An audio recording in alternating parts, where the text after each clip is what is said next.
What's up, guys? Coach Cam back again. This is the day 3 of my training split. So, starting off here with chin ups. This is just back and neck training today. So, like I said, I really have my workouts split up, spread apart, and that way each muscle group that I'm training can get 100% focus and attention, as well as more time spent recovering. So a lot of people already know that, if you put this exercise at the beginning of your workout, then you will get more stimulus toward that muscle for growth compared to later in your workout when you're more tired.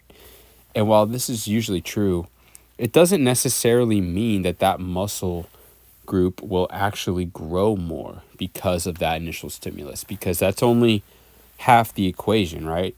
Half the equation is the stimulus, the other half is the actual recovery and adaptation period. So if you say train your biceps first thing, but then do all the rest of your body in the same workout, well, guess what? Your body, when it goes to recover, it's going to say, wow, we really got stressed with the biceps, but we have to recover our entire body. And so it's going to devote resources and spread them out across your body. So you may not be getting that targeted growth that you think you are, or that you want to have, just by putting an exercise first. So just keep that in mind as you make your training program. I have a friend who he says that putting a weaker muscle group that you want to get bigger, say it's your arms, for example, put that on a separate day. And I agree with that based on what I just told you, that it would have your body devote more energy recovery wise toward that muscle group. Hit failure on chin ups actually took me 1 minute and 46 seconds, so I will have to add weight because I don't want to go too far above 1.5 minutes. So I've finally reached a point training with slow and controlled form with body weight that I actually reached a point that I can and should finally add weight to that exercise while keeping that same form. So here's body rows. Really like this exercise. Since I've been doing it, I've lowered the bar about a foot, and it's harder now, but really enjoy this. I like this movement because the setup is so simple, and it's similar to like a seated cable row, something like that, but this exercise just hits. You got to try it for yourself. It's just personal preference, really. Honestly, any row is going to get the job done, provided you stress the target muscles to failure.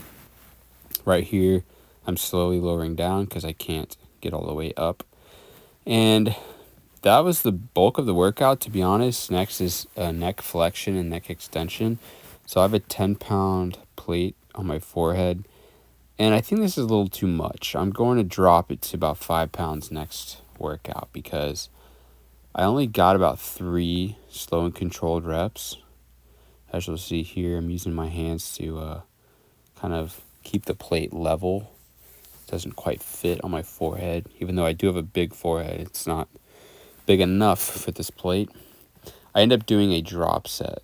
So right there, I wasn't able to get up anymore, but I realized I still have more gas left on my neck. So I just removed the plate. And right here, you're performing isometric neck flexion as gravity's trying to pull you down. So right there was the negative, and the set ended. Next, I went into neck extension. I'm not quite sure if I'm going to keep this setup or what. I think it would be ideal if I was laying on my stomach across the bench and then performing the neck extension, but as long as I can keep my back as close to parallel to the floor as possible, I think the weight will suffice. So you'll see me kind of readjust and try to just get even lower to the floor. That way I target the muscle more directly. But this is a really good exercise. It's 25-pound plate, slow and controlled reps. Remember, it's not about how many reps you did. Your muscles are not counting reps. It's about stress. It's about mechanical tension. That is what's recruiting muscle fibers as you fatigue, right? Fatigue is a huge factor. Mechanical tension is the other factor. So that's going to happen whether you perform your reps fast, slow, or just hold an isometric hold. All of that is going to perform the same function which is recruiting muscle fibers until exhaustion. So here's my post-workout flex. There's the dates there on the right. The last time I did some of these exercises, obviously I used to be like doing curls and then chin-ups, so kind of a bicep pre-fatigue going on, but just fully fresh chin-ups, that's slow and controlled. Gonna have to add some weight finally, so I have made progress with it. I'm excited about that. Body rows went down a bit, obviously because they were right after chin-ups, so that muscle group already got touched a bit. Anyway, satisfied with my progress, still trending upward, and I do believe that with this new split, it's going to help me to make gains even more. So stay tuned, like, share, comment, subscribe. See you guys next time.